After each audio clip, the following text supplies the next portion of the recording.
लोग थोड़ा सा रिकॉल कर रहे हैं ताकि चीज़ें कनेक्टेड होकर आगे बढ़ें। रिलेशन में देखा था कि अगर दो सेट हमारे पास ए और बी है, कोई भी दो नॉन एम्प्टी सेट है ए और बी है, तो उनका हम हमेशा क्या कर पाते हैं, कार्टेशियन प्रोडक्ट निकाल पाते हैं।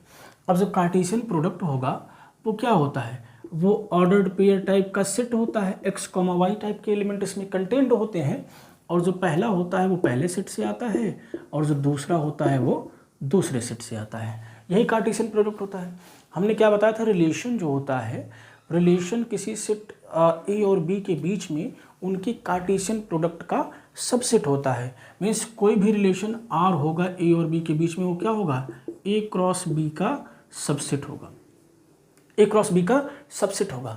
मीन्स आर में भी एलिमेंट किस टाइप के होंगे, आर में भी एलिमेंट x, y टाइप के होंगे, जहाँ पर x पहले सेट से होगा और y दूसरे सेट से होगा। ठीक, अभी ज़रूरी नहीं होता है कि ये जो एक्स वाई पूरा पूरा ए क्रॉस बी का एलिमेंट आ जाए, एक भी एलिमेंट आ जाएगा तब भी आर क्या बन जाएगा, आर रिलेशन बन जाएगा। ठीक, हम लोगों ने बात की थी कितने रिलेशन मिलेंगे, तो वहाँ से हमने देखा था अगर सेट ए में आर एलिमेंट हो, सेट बी में एस एलिमेंट हो, तो total number of relation between A and B क्या हो जाता है, 2 की पावर आर एस हो जाता है। 2 की पावर क्या हो जाता है, आर एस हो जाता है। बात ठीक। चलिए कुछ एग्जांपल्स के साथ उसके बाद हम लोग टाइप्स ऑफ रिलेशन पर आ जाएंगे। इसमें रिलेशन में आप बस डिफिनीशन यही याद रखना है कि सबसेट होता है, किसी दो सेट के बीच में रिलेशन क्या होता है, उनके कार्टेशियन प्रोडक्ट का सबसेट होता है। बस यही चीज़ आपको दिमाग में रखना है और कोई भी पूछे आपको यही बताना है। कहीं भी आपसे डिफिनीशन लिखने को कहा जाए आपको यही लिखना है। पहले ए क्रॉस बी को आपको डिफाइन कर देना चाहिए, ए और बी के बारे में बता देना चाहिए कि नॉन एम्प्टी सेट्स हैं। ए क्रॉस बी कार्टेशियन प्रोडक्ट होता है, कार्टेशियन प्रोडक्ट का कोई भी सबसेट लेंगे वही क्या बन जाएगा, रिलेशन बन जाएगा। और सेट ए में आर एलिमेंट है, सेट बी में एस एलिमेंट है, तो ए और बी के बीच में नंबर ऑफ रिलेशंस क्या हो जाएंगे, 2 की पावर आर एस हो जाएंगे, 2 की पावर आर एस हो जाएंगे। बस इतना सा रिलेशन है। कुछ एग्जांपल्स देखते हैं, सम एग्जांपल्स। ठीक, एग्जांपल से हमें यहाँ पर ज़्यादा डील करना है, रिलेशन में एग्जांपल्स ही पूरे भरे पड़े हैं। चलिए अब देखिए, सेट डिफाइन करने के लिए, रिलेशन डिफाइन करने के लिए हमें सेट चाहिए। देखिए हमने डिफाइन किया था ए क्रॉस बी, मीन्स ए और बी के बीच में, हम ए और ए के बीच में भी रिलेशन डिफाइन कर सकते हैं। दोनों सेट सेम हो जाएगा ना, तब भी ए क्रॉस ए निकलेगा, तब भी ए क्रॉस ए का सबसेट बनेगा, तब भी रिलेशन बनेगा। तो ए और बी को हम सेम भी लेंगे तब भी कोई दिक्कत नहीं है। अब इसको इसलिए बताया जा रहा है क्योंकि जो भी एग्जाम्पल आएगा वो सेट से खुद का रिलेशन होता है, दूसरा सेट हम लोग बहुत कम लेते हैं। ठीक, हालांकि लिया जाता है, एग्जाम्पल भी बनाया जाता है, लेकिन ज़्यादातर एग्जाम्पल्स में, एग्जाम्स में, क्वेश्चंस में, बुक्स में दोनों सेट को सेम लेता है। मीन्स किसी सेट का उसी से रिलेशन स्टडी हमसे करवाता है। ठीक, तो हम क्या करेंगे, दोनों सेट सेम ही लेके चलेंगे, ए और बी अलग अलग नहीं लेंगे। अब जो हमारा आर होगा, जो भी रिलेशन होगा वो क्या होगा, ए क्रॉस ए का सबसेट होगा। दोनों सेट हमारे सिमिलर होंगे, दोनों सेट सेम ही होंगे। तो चलिए एक एग्जाम्पल हम लोग बनाते हैं। मान लीजिए जो सेट है वो नेचुरल नंबर है, let A equals to set of natural number. ठीक, सेट हमने नेचुरल नंबर ले लिया और जो रिलेशन है आर एंड आर,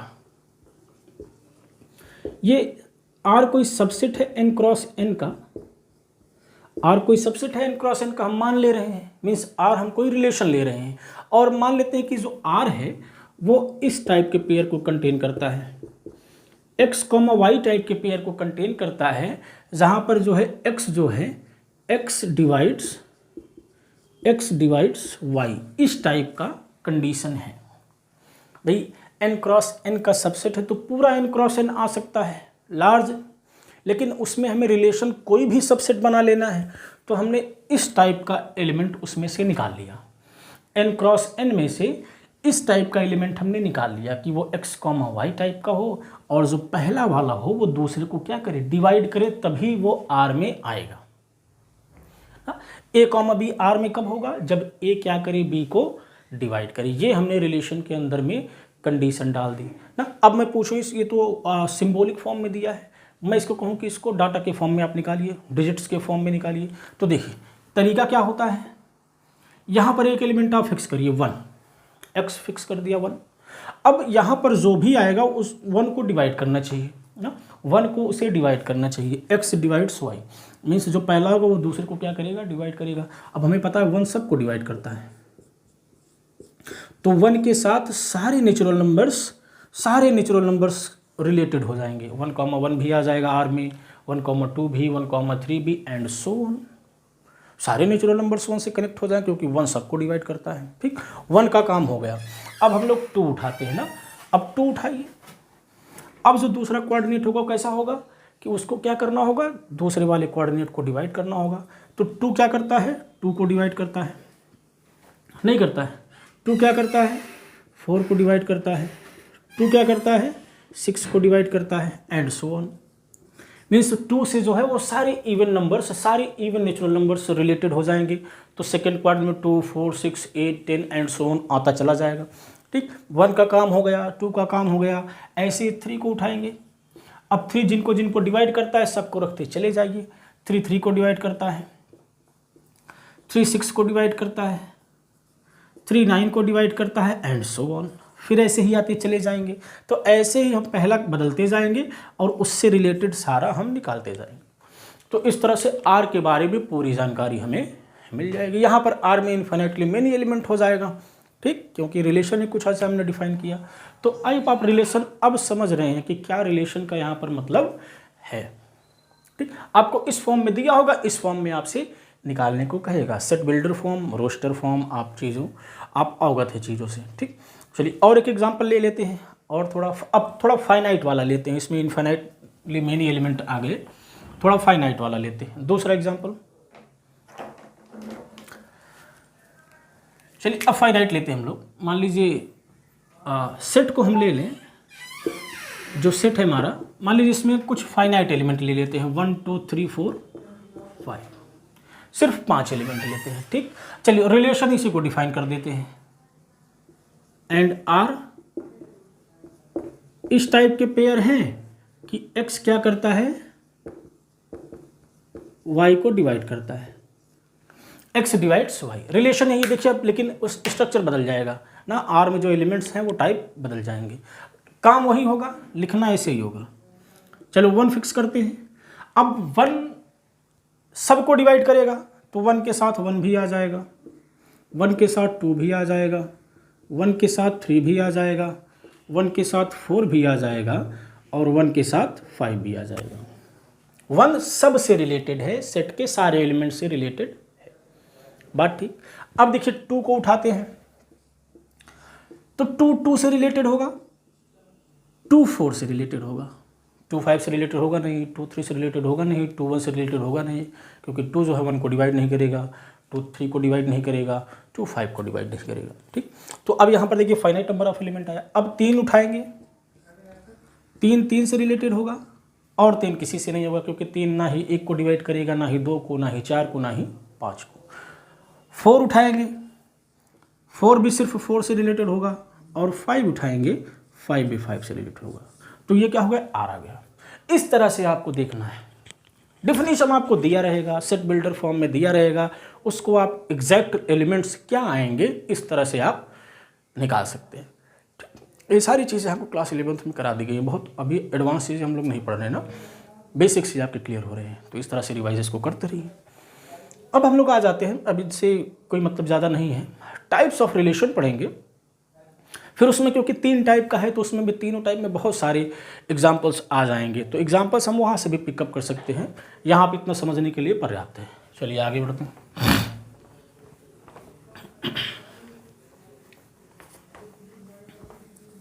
आगे बढ़ते हैं और अब लेते हैं types of relation. Types of relation जो कि इंपॉर्टेंट होगा और क्वेश्चंस यहीं से बनते हैं, टाइप्स ऑफ रिलेशन से ही या उन्हीं से रिलेटेड क्वेश्चन बनते हैं। ये सब डिफिनीशन से हैं, ये सब यूज होंगे। आ जाते हैं टाइप्स ऑफ रिलेशन पे। ठीक,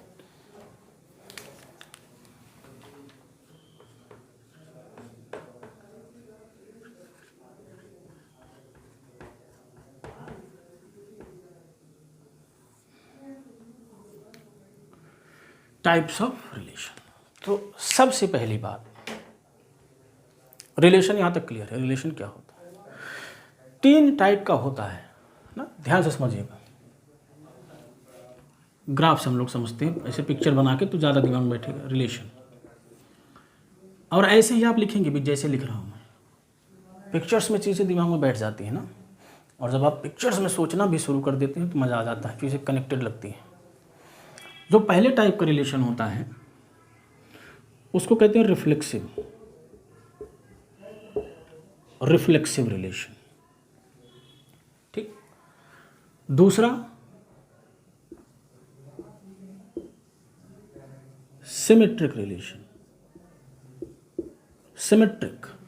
और जो थर्ड होता है वो होता है ट्रांजिटिव। थर्ड क्या होता है? ट्रांजिटिव, ठीक। Reflexive, symmetric and transitive, 3 type के रिलेशन होते हैं। और एक चौथा भी होता है इक्विवेलेंस रिलेशन, वो तीनों को मिक्सअप करके बनता है, तो उसको टाइप्स में नहीं लिखेंगे, बाद में उसको देख लेंगे हम लोग। तो 3 तरह का रिलेशन होता है, पहला रिफ्लेक्सिव, सिमेट्रिक, ट्रांजिटिव। 2-3 बार आप इसको मन में बोल लीजिएगा ताकि अभी से आपके दिमाग में बैठ जाए ना, फिर से याद ना करना पड़ेगा। 3 टाइप का रिलेशन होता है, reflexive, symmetric, transitive. Reflexive, symmetric, transitive. अब ये होते क्या है इसको देखते हैं। रिफ्लेक्सिव सीधी सी बात कहता है कि अगर हमारा जो सेट है जिस पर हम रिलेशन डिफाइन कर रहे हैं, मान लीजिए सेट एक्स है, अगर हम सेट एक्स में कोई एलिमेंट लें तो x, x अगर R में है, मीन्स अगर कोई सारे एलिमेंट्स, सेट के सारे एलिमेंट्स खुद से रिलेटेड हैं, तो ऐसा रिलेशन क्या होता है? Reflexive relation. बात पहले एक एग्जांपल से फिर डिफिनीशन बनाए, क्योंकि डिफिनीशन टेक्निकल है ना। जैसे मान लीजिए सेट हमने ले लिया, छोटा सा लेके समझते हैं 1 2 3, और एक रिलेशन हमने R बना दिया 1, 1 2, 2 3, 3 1, 2, कुछ भी ले लिया ना, A क्रॉस A का सबसेट होना चाहिए, ले लिया। तो इसमें आप देखिए इसकी खास बात क्या है, सेट में 1 2 3 था, 1 1 से रिलेटेड है, 2 2 से रिलेटेड, 3 3 से रिलेटेड है, बाकी कोई है उससे नहीं मतलब है। हमें सिर्फ अभी ये देखना है कि क्या सेट का हर एक एलिमेंट खुद से कनेक्टेड है, तो यहाँ पर कनेक्टेड है, तो यह रिलेशन क्या कहलाएगा? रिफ्लेक्सिव। लेकिन अगर इसी में से कोई एक हम गायब कर देते हैं, 1 1 से है, 3 3 से है, लेकिन 2 2 से नहीं है, तो ये रिफ्लेक्सिव नहीं रह जाता ना। अगर कोई एक भी एलिमेंट खुद से रिलेटेड नहीं है तो वो रिफ्लेक्सिव नहीं होगा, ठीक। रिफ्लेक्सिव कब होगा? जब सेट का हर एक एलिमेंट खुद से रिलेटेड हो, उसके अलावा कोई एलिमेंट आ रहा है तो उससे कोई फर्क नहीं पड़ता। ये मिनिमम कंडीशन है कि हर एक एलिमेंट खुद से रिलेटेड होना चाहिए। तो देखिए टेक्निकल डेफिनेशन हम लोग कैसे बनाएंगे। क्या है कि हर एक एलिमेंट खुद से रिलेटेड होना चाहिए। अब हर एक का मतलब होता है फॉर ऑल, और इसको हम लोग उल्टे ए से दिखाते हैं, फॉर ऑल या फॉर एवरी या फॉर ईच, सभी के लिए हर एक एलिमेंट कहाँ का? सेट का। For all x belongs to x, set का हर एक element, for all x belongs to x, x, x कहाँ होना चाहिए? R में होना चाहिए। यही क्या बन गई? यही रिफ्लेक्सिव की डिफिनीशन बन गई। और कोई भी पूछे, एग्जाम में पूछे, ऑरली पूछे, आपको सिर्फ इतना ही बोलना होता है, for all x belongs to x, x, x belongs to R। Means set का हर एक एलिमेंट, सेट का हर एक एलिमेंट खुद से रिलेटेड है। इतने का मतलब क्या हुआ? सेट का हर एक एलिमेंट, और इतने का मतलब क्या हुआ? खुद से रिलेशन में, ठीक। तो यही है रिफ्लेक्सिव की डिफिनीशन। आपको कुछ और याद नहीं रखना है, सिर्फ यही याद रखना है। For all x belongs to x, x, x belongs to R, तब R क्या कहलाएगा? तब R रिफ्लेक्सिव कहलाएगा, ठीक। सिमेट्रिक में आते हैं, सिमेट्रिक में आते हैं। चलिए देखिए, रिफ्लेक्सिव, सिमेट्रिक, ट्रांजिटिव का आपस में कोई रिलेशन नहीं है। ऐसा कुछ भी नहीं कि रिफ्लेक्सिव होगा तो सिमेट्रिक होगा ना। तीनों इंडिपेंडेंट डिफिनीशंस हैं, तो आप इनको मिक्सअप मत करिएगा। तीनों अलग अलग पढ़ना है, तीनों का कनेक्शन नहीं है, इंटरकनेक्शन नहीं है। सिमेट्रिक, चलिए देखिए सेट वही लेते हैं, पहले एग्जांपल से हम लोग समझते हैं। R में एक सेट ले लेते हैं 1, 2, 2, 1, 1, 3। तो आपको दिख रहा होगा ये रिफ्लेक्सिव नहीं है, क्योंकि इसमें कोई भी एलिमेंट खुद से कनेक्टेड नहीं है ना, सब होने चाहिए, इसमें कोई भी नहीं है, तो रिफ्लेक्सिव तो नहीं है। सिमेट्रिक की बात करते हैं। सिमेट्रिक ये कहता है कि अगर R में x, y है, x, y R में होना चाहिए, if x, y belongs to R। जैसे 1, 2 है ना, 1, 2 है, तो x, y अगर R में है, ये इंप्लाई कर दे कि y, x भी R में है। बात समझे? उसका उल्टा भी आर में होना चाहिए। हर एक एलिमेंट का जो भी आर में है उसका रिवर्स भी आर में होना चाहिए, तब जाके वो क्या बनेगा, सिमेट्रिक रिलेशन बनेगा। अब आर में जो नहीं है उनका उल्टा नहीं चेक करना है, सिर्फ उन्हीं का चेक करना होता है जो आर में प्रेजेंट है। जैसे 1, 2 आर में है तो हमको चेक करना होगा 2, 1 आर में है कि नहीं है, काम हो गया। यहां पर अभी सब चीज़ सही चल रही है, यहां पर दिक्कत नहीं है। लेकिन 1, 3 आर में है, लेकिन 3, 1 आर में नहीं है ना। एक एलिमेंट ऐसा मिल गया हमें कि उसका उल्टा आर में नहीं है, तो यह रिलेशन सिमेट्रिक नहीं रह जाएगा। लेकिन इसको हम हटा दें। अब 1, 2 आर में है, इसका उल्टा भी आर में है। 2, 1 आर में है, इसका उल्टा भी आर में है। अब ये क्या हो जाएगा, सिमेट्रिक हो जाएगा। या हम ऐसा करते 1, 3 था, इसी में 3, 1 भी डाल देते, तब भी ये क्या हो जाता, सिमेट्रिक हो जाता। तो सिर्फ इतना कहता है कि आर में जो पेयर हैं उनका रिवर्स करें, वो भी आर में हो, तब क्या हो जाएगा, रिलेशन सिमेट्रिक हो जाएगा। मीन्स यहाँ पर फॉर ऑल नहीं लगेगा। वहां पर क्या था, सेट का हर एक एलिमेंट खुद से कनेक्टेड होना चाहिए। लेकिन यहां क्या है कि कोई एलिमेंट अगर आर में है, कोई पेयर आर में है, उसका उल्टा भी आर में हो, बस इतना सा है। मीन्स कि if x, y belongs to R, if x, y belongs to R, तो ये क्या इंप्लाई करे कि y x भी आर में है। इफ देन करके लिखते हैं, अच्छा लगेगा, then if x, y belongs to R, then y, x belongs to R. अगर ये सिर्फ यही कंडीशन है, सिर्फ यही कंडीशन, तो रिलेशन क्या कहलाएगा, रिलेशन सिमेट्रिक कहलाएगा, सममित संबंध कहलाएगा। बात क्लियर हो गई। जो आर में नहीं है उनके रिवर्स को चेक करने की कोई ज़रूरत नहीं है, सिर्फ उन्हीं का रिवर्स चेक करना होता है जो आर में हो। मैं इस बात को बार बार आपको एम्फेसाइज कर रहा हूँ क्योंकि इट हैज़ एन इम्पॉर्टेंस। जैसे अगर मैं कहूँ, छोटा सा एग्जाम्पल, मैं आर को फाई सेट ले लूँ, नल सेट, सेट कुछ भी हो, कोई भी सेट हो, तो आर जो है वो हर एक सेट का सबसेट होता है। तो मतलब आर जो है सेट कुछ भी हो एक रिलेशन होता है, फाई सेट। तो देखिए फाई मैं पूछूं सिमेट्रिक है कि नहीं, आप क्या बताएंगे? पहली बात तो फाई रिफ्लेक्सिव नहीं होगा, क्लियर सी बात है, क्योंकि सेट अगर कुछ भी लेंगे तो उसमें मान लीजिए 1 है तो 1, 1 यहाँ है नहीं, कोई भी एलिमेंट खुद से रिलेटेड नहीं है, तो सिमेट्रिक रिफ्लेक्सिव तो नहीं होगा। सवाल है सिमेट्रिक का। सिमेट्रिक क्या कहता है कि अगर एक्स वाई आर में हो तो वाई एक्स भी होना चाहिए। लेकिन आप देखिए यहाँ हम एक्स वाई टाइप का एलिमेंट ले ही नहीं पाएंगे। जब कोई है ही नहीं तो उसका रिवर्स से क्या मतलब है, कोई मतलब ही नहीं, हो या ना हो, कोई हम उसको चेकआउट ही नहीं कर सकते हैं। इसीलिए मैं बार बार कर रहा हूँ कि एक्स वाई आर में होना चाहिए। तो यहाँ जब पहली ही स्टेटमेंट फॉल्स हो गई तो दूसरा हमेशा ट्रू होगा। इसका मतलब फाई जो है वो क्या हो जाएगा, सिमेट्रिक रिलेशन हो जाएगा। फाई क्या हो जाएगा, सिमेट्रिक रिलेशन हो जाएगा। बात आप समझ गए ना? बात को बहुत ध्यान से, बारीकी डिफिनीशन है, यही आप याद रखना। इफ देन, अगर है तो उल्टा होना चाहिए, यहाँ तो था ही नहीं तो उल्टा हो ना हो कोई फर्क नहीं पड़ता। तो ऐसे केस में क्या कहते हैं, रिलेशन होल्ड हो जाता है। रिलेशन होल्ड हो, ऐसे में समझिए जैसे एक व्यक्ति एक्स है दूसरा वाई है। अब इसको ये पता ही नहीं है कि इसका इससे क्या संबंध है ना, पता ही नहीं है, तो चाहे जो बुला दे ना, अंकल, मामा, चाचा, कुछ भी बुला दे सब सही है, दादा, कुछ भी बुला दे सब सही है। तो यहाँ चीज़ है ही नहीं, इसको पता ही नहीं है कि एक्स वाई आर में है कि नहीं है, तो ये हो या ना हो कोई फर्क नहीं पड़ता। इसीलिए इसको क्या कह देंगे, ये सिमेट्रिक है, ये सिमेट्रिक है। बात क्लियर? चलिए अब आते हैं ट्रांजिटिव की तरफ। ट्रांजिटिव ये कहता है कुछ इसी की डिफिनीशन को थोड़ा और जनरलाइज किया गया है।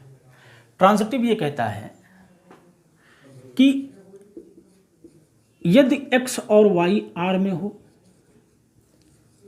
x और y आर में हो, y z आर में हो, ध्यान दीजिएगा, x y से रिलेटेड हो और y z से रिलेटेड हो, तब ये इंप्लाई करे कि x जो है वो z से रिलेटेड हो जाए। ट्रांजिशन संक्रमण का काम हो जाए, x y y z, corona यहाँ से यहाँ, यहाँ से यहाँ, तो यहाँ से यहाँ। बात ठीक। एक बीमारी एक से दूसरे में, दूसरे से तीसरे में, तो अल्टीमेटली पहले से तीसरे में आ गए, यही तो मतलब होता है। तो अगर इफ एक्स वाई से रिलेटेड है और वाई जेड से रिलेटेड है, ये चीज़ें मिलके हमें ये दे देती हैं कि एक्स जेड से रिलेटेड है, तो हमारा काम हो गया। तो ऐसे रिलेशन को क्या कहते हैं? ऐसे रिलेशन को ट्रांजिटिव रिलेशन कहते हैं। अब बात वही वाली कंसेप्ट यहाँ वाली वहाँ भी लगानी है कि अगर इस टाइप का सेट आर में एलिमेंट ही ना मिले तब ये चेक करना बेकार है। इसका मतलब ऐसे केस में हम कह देंगे कि ट्रांजिटिव है। ऐसे केस में क्या कह देंगे कि ये ट्रांजिटिव है।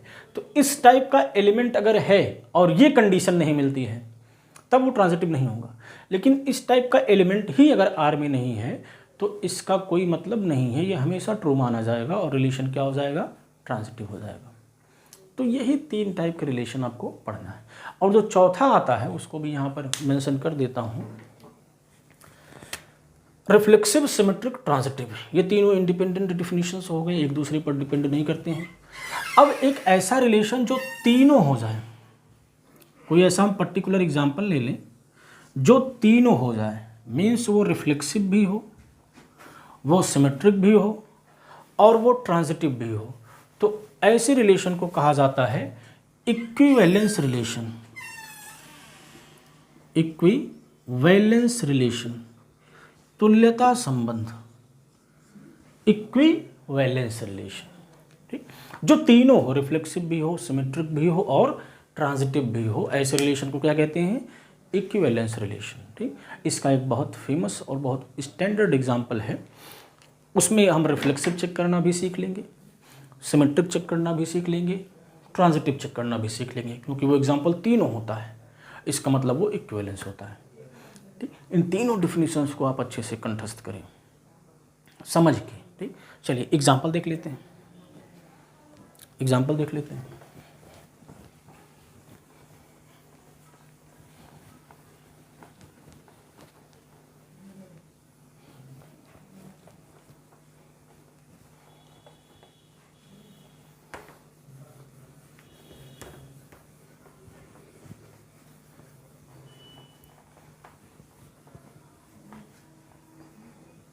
चलिए एग्जांपल देखते हैं।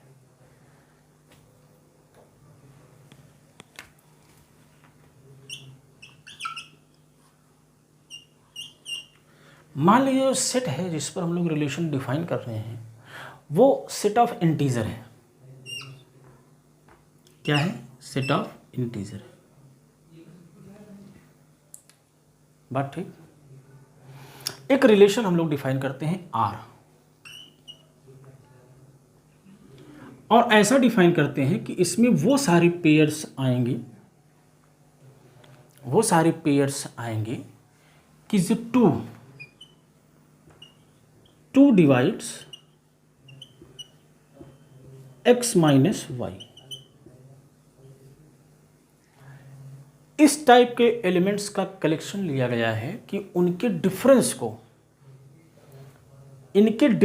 को जो है दो डिवाइड करें, 2 डिवाइड्स एक्स माइनस वाई। इसका मतलब क्या हुआ कि जो 2 किसी नंबर को कब डिवाइड करता है? जब वो नंबर इवन हो। इसी को हम दूसरे शब्दों में लिख सकते हैं कि उन सारे पेयर्स का कलेक्शन है।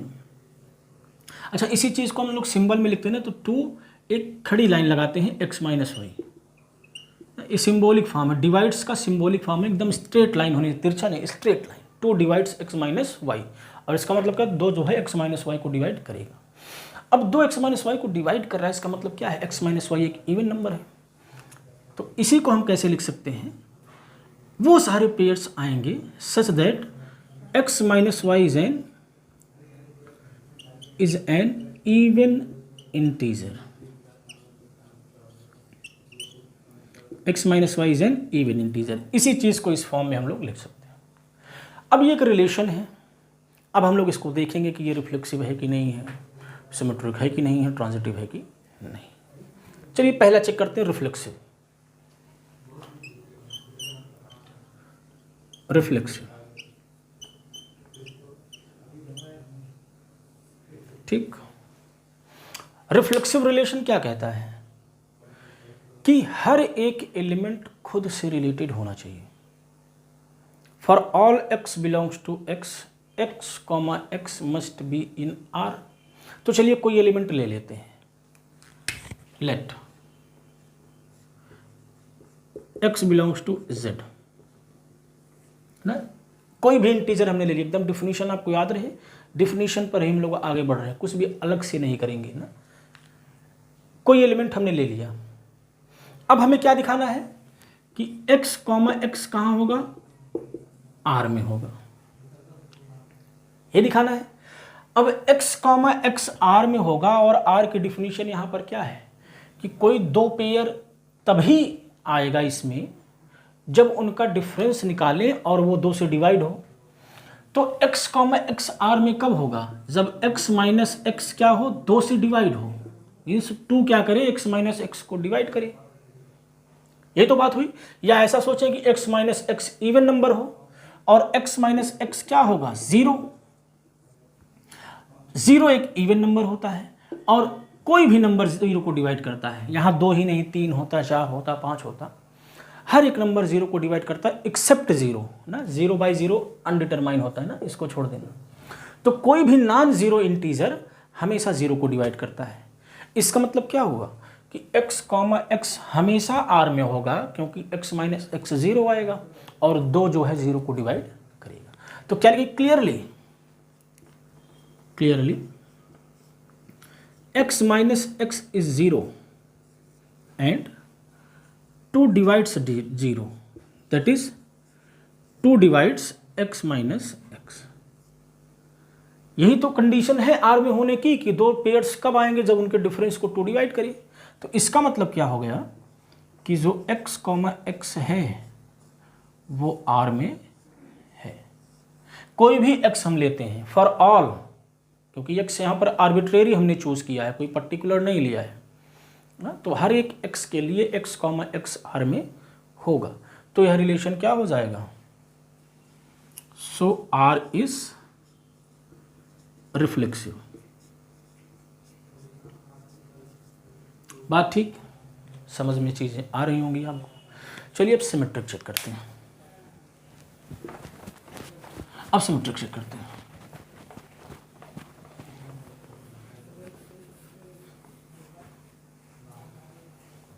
बस डिफिनीशंस आपको याद रहे तो कोई समस्या नहीं है ना, सिर्फ डिफिनीशंस याद रहे। सिमेट्रिक,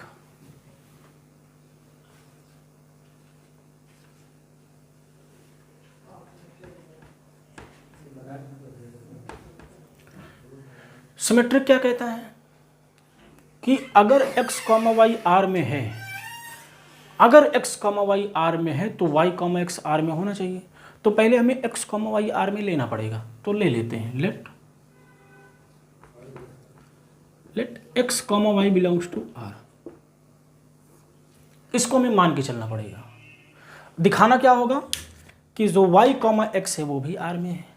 अब देखिए x कॉमा वाई R में है, ये मान लिया हमने, और R में होने की कंडीशन क्या है, पेयर R में कब होगा, जब 2 क्या करे, इनके डिफरेंस को डिवाइड करिए। x कॉमा वाई R में हमने माना, इसका मतलब क्या है कि 2 जो है x माइनस वाई को डिवाइड कर रहा है। अब अगर 2 x माइनस वाई को डिवाइड कर रहा है तो जो 2 है वो minus of x minus y को भी डिवाइड करेगा।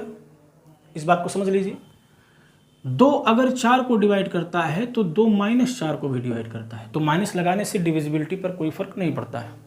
तो 2 अगर x माइनस वाई को डिवाइड कर रहा है तो 2 minus of x minus y को भी डिवाइड करेगा। अब माइनस को अंदर भेज दीजिए, इसका मतलब 2 क्या करेगा, y माइनस x को डिवाइड करेगा।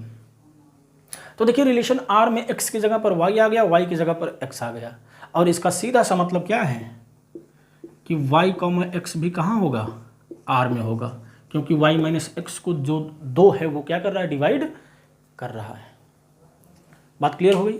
चलिए ऐसे ही ट्रांजिटिव चेक कर लेते हैं, छोटा सा।